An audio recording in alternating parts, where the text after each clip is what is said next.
Good evening and thank you for joining us. We begin with a developing story in Midtown Atlanta where a parking structure has collapsed for the second time in 2 days, hurting yet another worker. This is a live look at the parking garage on West Peachtree Street between Emory University Hospital and the downtown connector.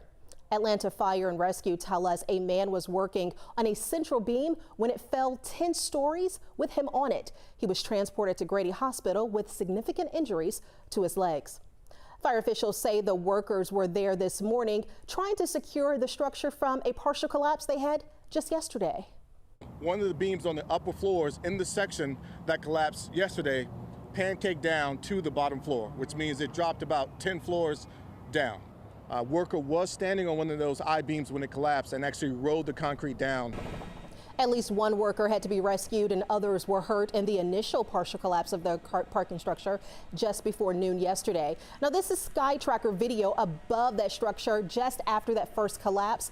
OSHA is investigating both of those incidents. We reached out to Baston Cook Construction, but have not heard back from them about this second collapse. The city has now put a stop to all work inside the building as they try to figure out what to do next. Right now, everyone is out of the building. There has been a stop work order issued for this parking collapse, parking deck structure. As of right now, just to make sure that they are doing everything they can to make sure the building is safe before anyone else goes in. And if you work or live in Midtown, expect indefinite road closures around the building, including Spring Street, West Peachtree Street, and Linden Avenue.